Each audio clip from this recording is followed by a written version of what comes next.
Before I commence my talk, I would like to thank the trinity of organizers for inviting me to this exciting conference.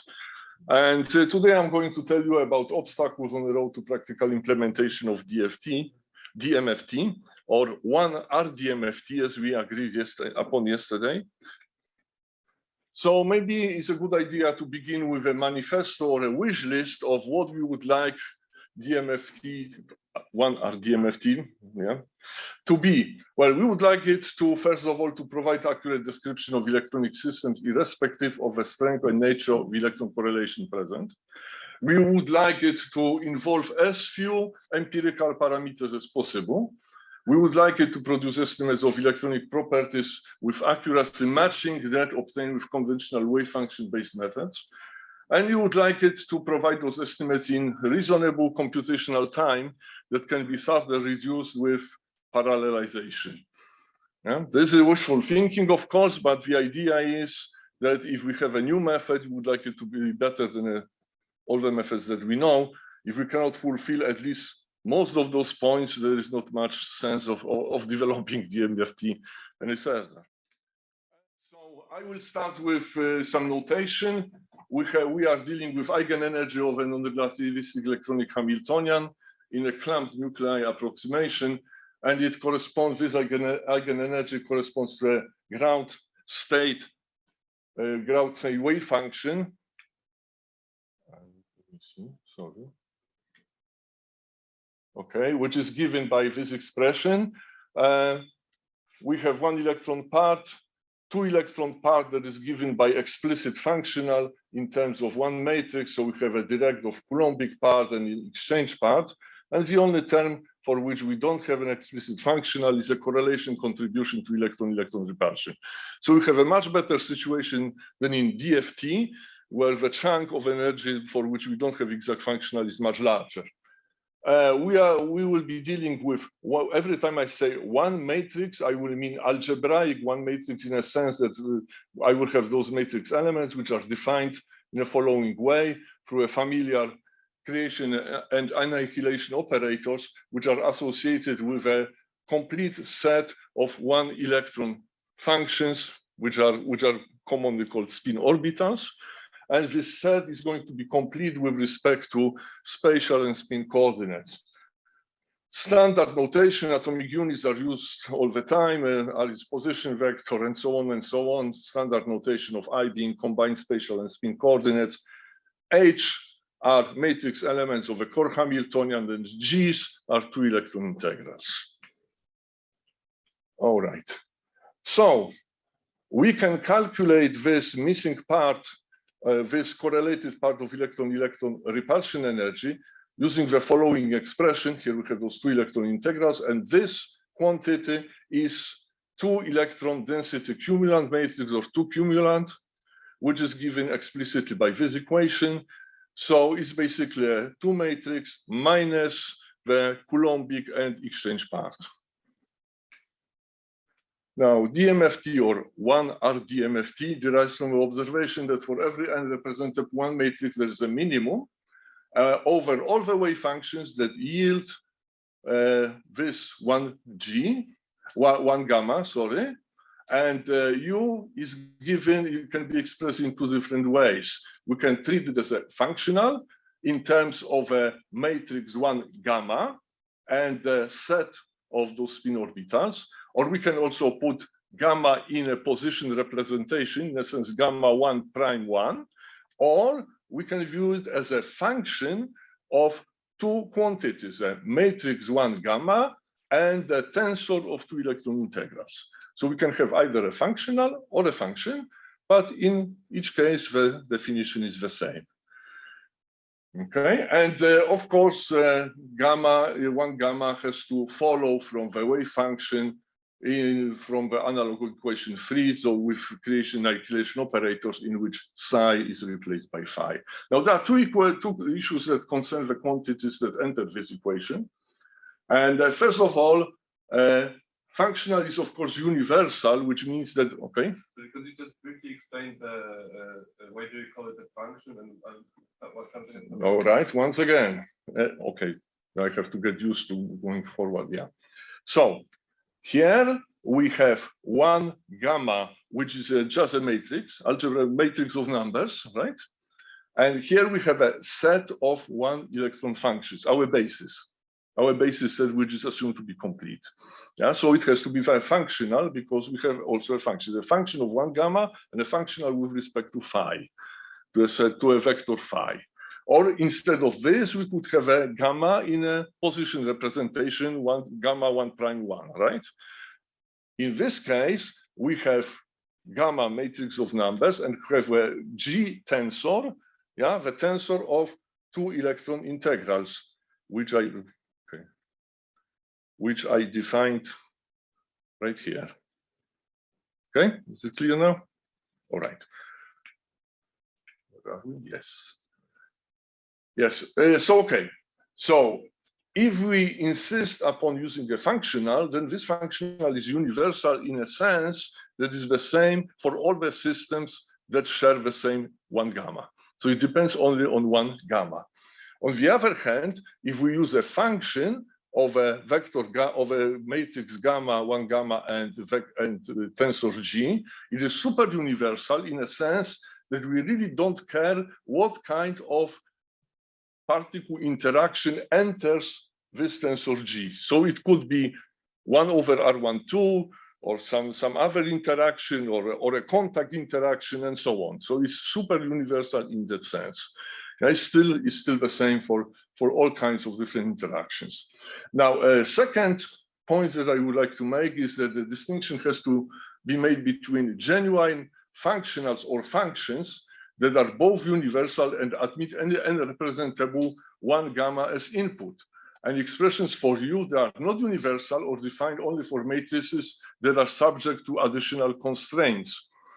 Okay, so throughout the talk, I will be using, when I talk about functionals or functions, DMFT, one RDMFT, I will only mean this case and not the other case when is represented, for example, by PNOF5 or PNOF7 approximations. I'm just not picking on anybody on any approximation, but just a good example, in which one gamma has eigenvalue spectrum, which is paired, yes? So for every n, we have 1 minus n, and it's well known by a theorem of Rizeki that doesn't describe any system of correlated electrons. So in this case, this is not a genuine one matrix, but it's some kind of auxiliary quantity, which is supposed to give us at the end reasonable energy, but it's not, strictly speaking, one matrix. Another example of a situation when we are not dealing with genuine one matrix is when we have a spin polarized system and one matrix is constrained in such a way that its eigenfunctions possess identical spatial components of different spins. So we have kind of restricted situation, yeah? That again does not correspond to correct one matrix. Okay, so once we replace U in this equation for total energy by U coming from a minimizer, then we get either functional for a total energy, which depends on one gamma potential, external potential, and a set of our spin orbitals that form the basis, or we can have a function, which in this case depends on one gamma matrix elements, the matrix of core Hamiltonian, and a tensor G. Now, here it comes the crux, so to speak, of the talk, fallacies and misconceptions. Okay, so the first one is a two cumulant or an entire two matrix can be approximately reconstructed from one matrix alone. So I list those things and then I will comment on them one by one. Second is the correlation component of electron-electron repulsion energy U is linear in individual two electron integrals. The third one is for spin polarized systems, two cumulant or two matrix can be reconstructed from one matrix and two electron integrals alone. The third one is the most important constraints for two cumulant are of linear nature.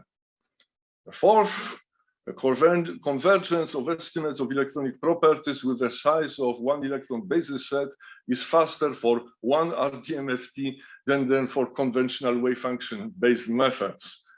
And finally, that in order to get rid of this problem, we can easily do it by introducing explicitly correlated quantities in one RDMFT, because it's well known in conventional wave function-based methods, once we include explicit dependence on inter-electron distance, the convergence of properties with respect to size of one electron basis set is greatly improved. So one could naively think that we can easily do the same thing. Turns out it's not that simple, or at least we don't know yet how to do it. All right, so by virtue of Hermann-Feynman theorem, we know that the first derivative of U with respect to a particular element of a two-electron integral tensor equals corresponding element of two cumulant, which is also a tensor. Okay, so, and this really means a two cumulant in which the gamma is which is obtained, which corresponds to a minimizer of equation 5. So we have this definition in equation 6. Excuse me.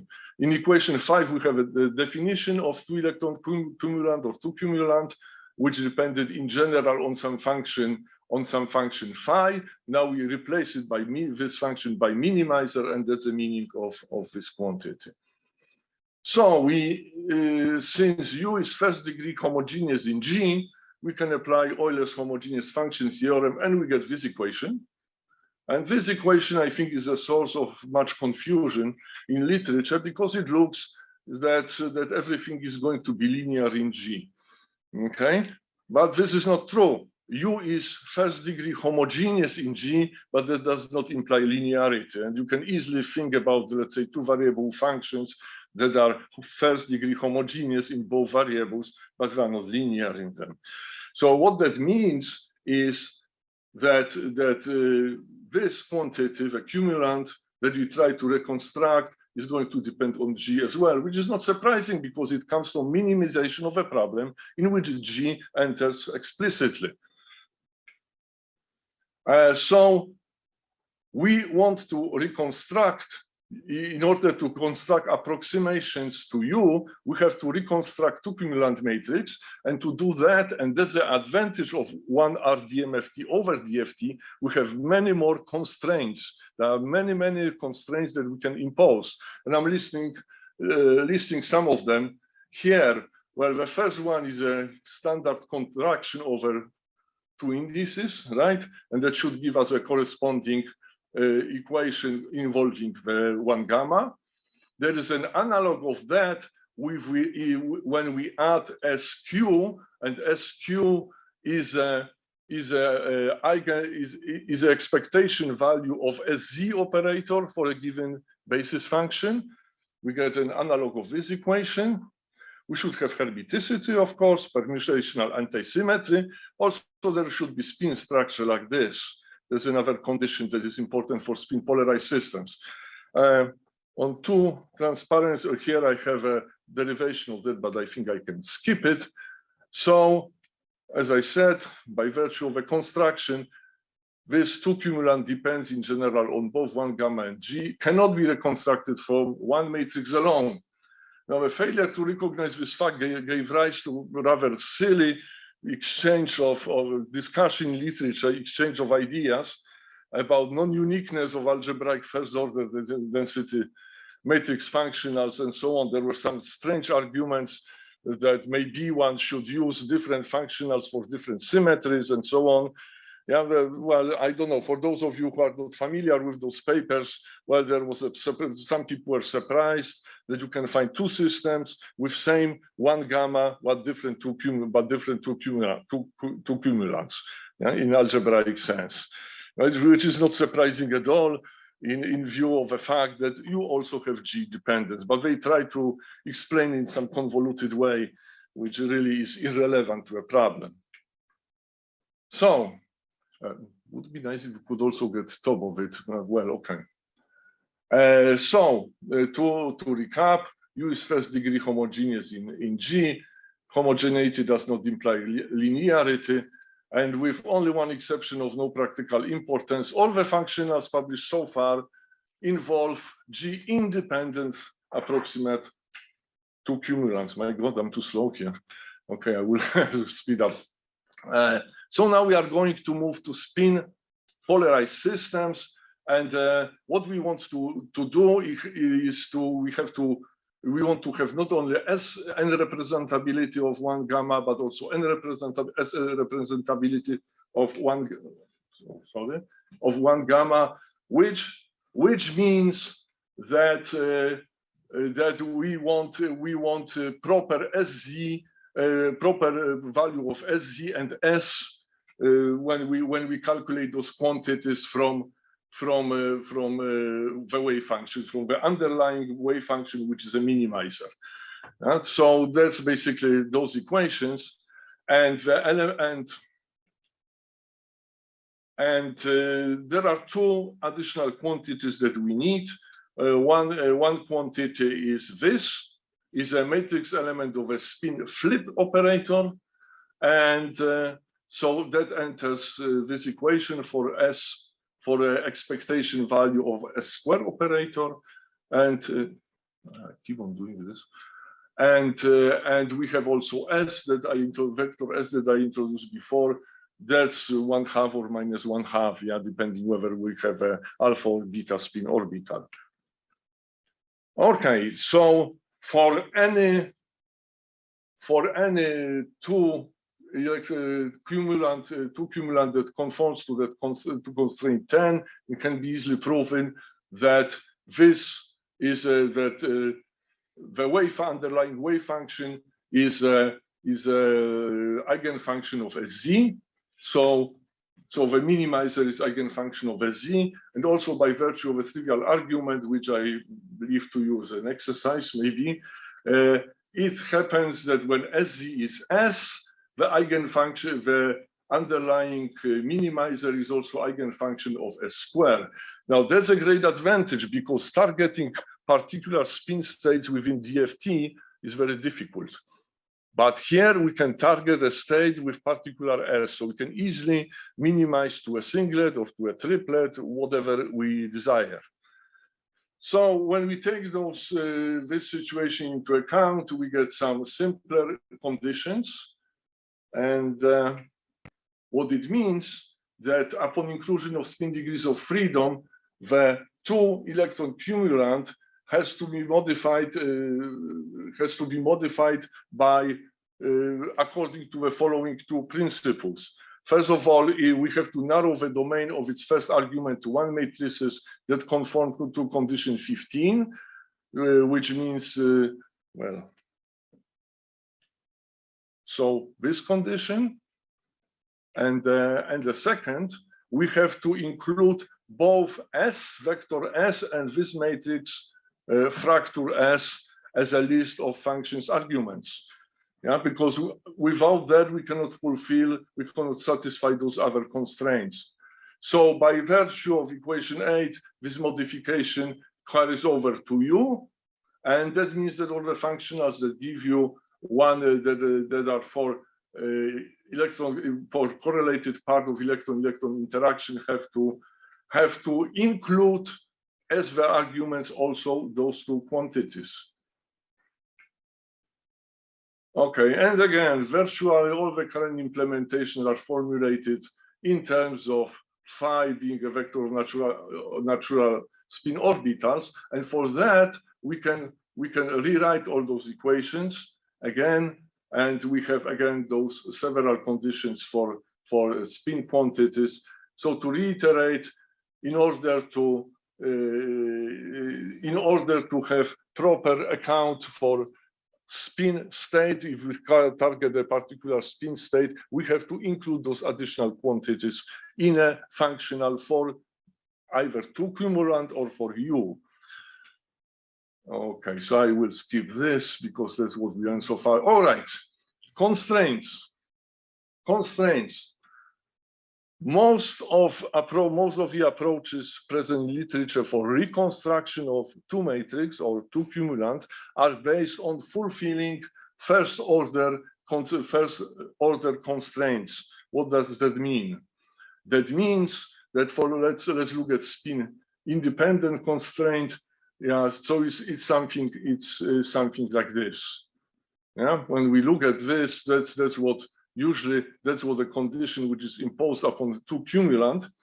But it turns out this is not the most important constraint, because this constraint is linear in two cumulant, and at the limit of vanishing electron-electron correlations, this describes quadratic dependence of two cumulant on the correlation strength. So it's a quadratic term in a perturbation, yes, which is a two-electron interaction.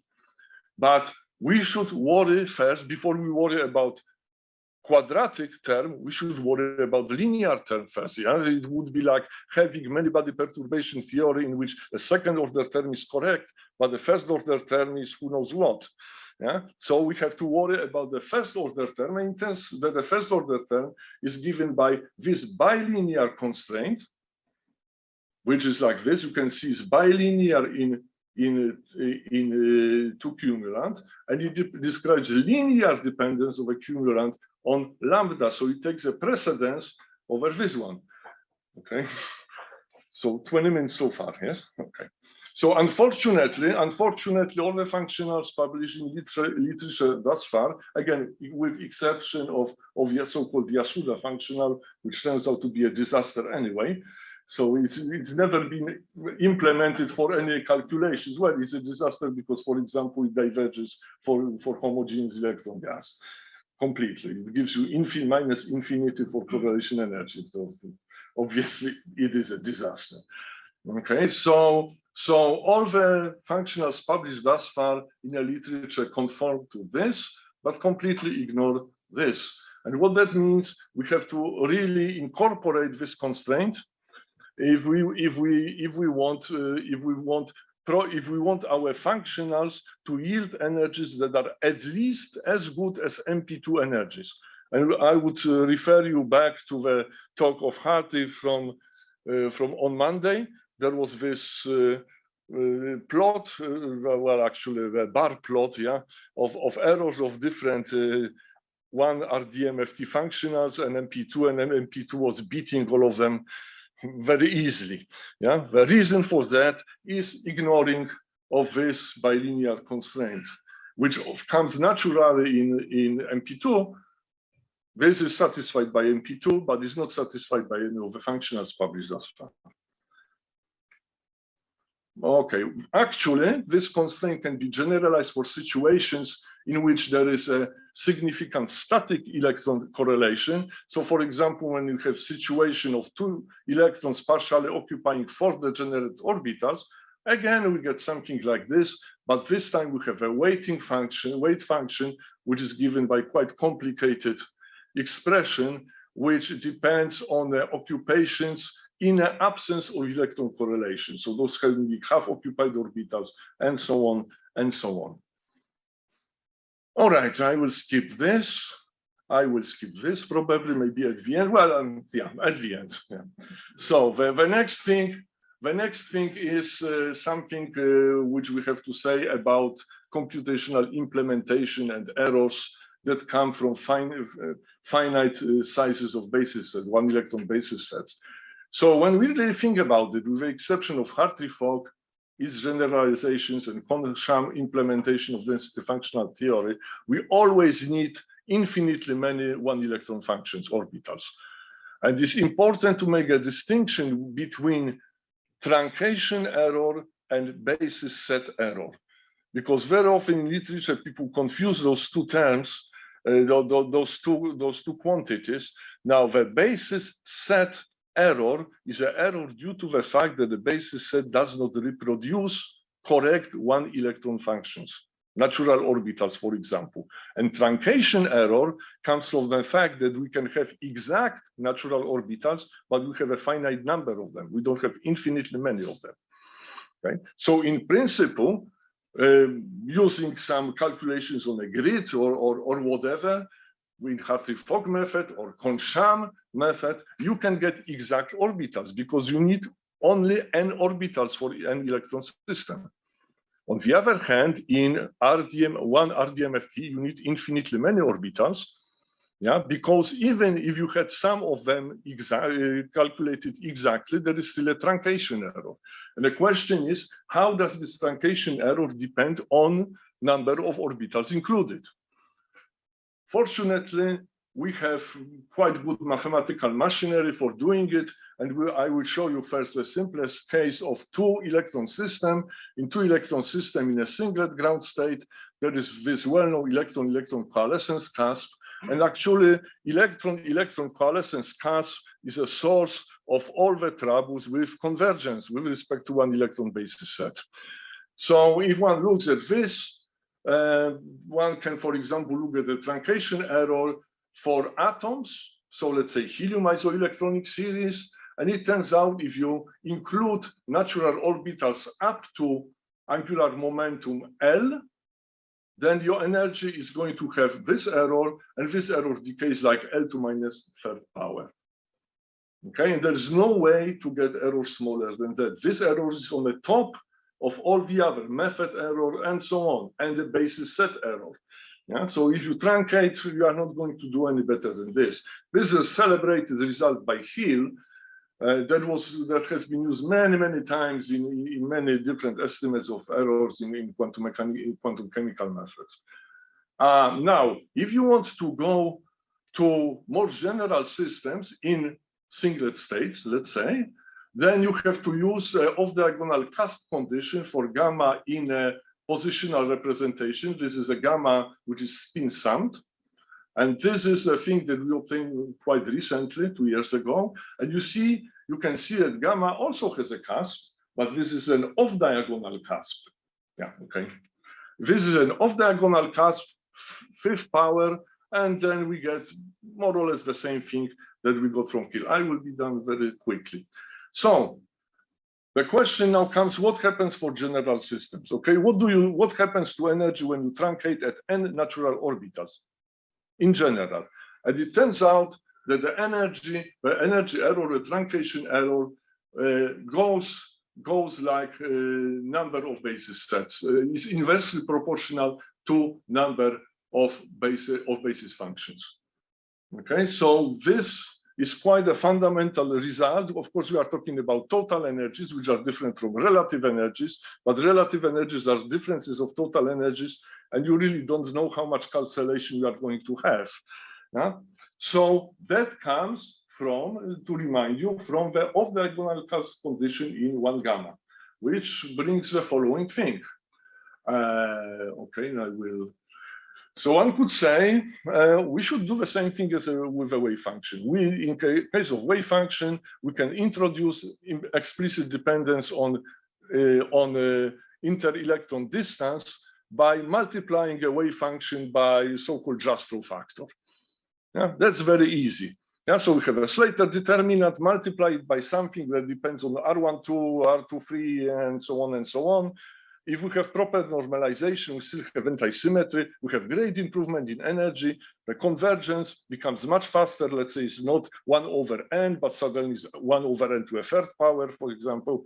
Great.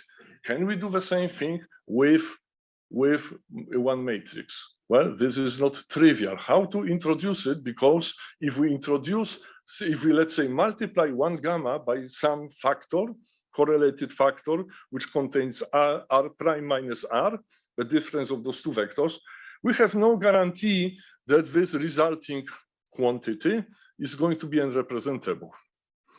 Okay, so there is some way, but it's a very clumsy one, and it's really not of practical importance. And one more thing that I would like to remind you about is, you see, in a case of a wave function, here is the simplest case, right? The cusp condition really contains only wave function. Yeah, so this contains wave function at the coalescence point times this correlation factor, let's say. But in case of one matrix, what we get here is on top 2 electron density. Yeah? And on top 2 electron density is not known until we calculate it. Well, it's a thing that is not within the scope of one RDMFT. So not only we have to find a way of incorporating this inter-electron, this cusp condition into 1 gamma, which, as I said, is not easy, but also we have to find a way of finding rho 2 somehow. So we can get this cusp condition right. This is not trivial, and to be honest, I don't know how to do it. So that brings us to final conclusions. Well, instead of the conclusions, the members of the audience are invited to ponder the problems and find a solution to them. Okay, and very quickly, this little joke here, what it was. Well, this is a picture from Spain. Yeah, so it's in honor of Mario or any other Spanish-speaking people. Yeah, it's from Castilla, so it's not from Basque Country. And you can see that actually there is a great interest in quantum chemistry among general population. They have a fog police. Okay, they have full, I guess it's full CI. And I think there is a Goldstone diagram that illustrates those facts. So thank you for your attention.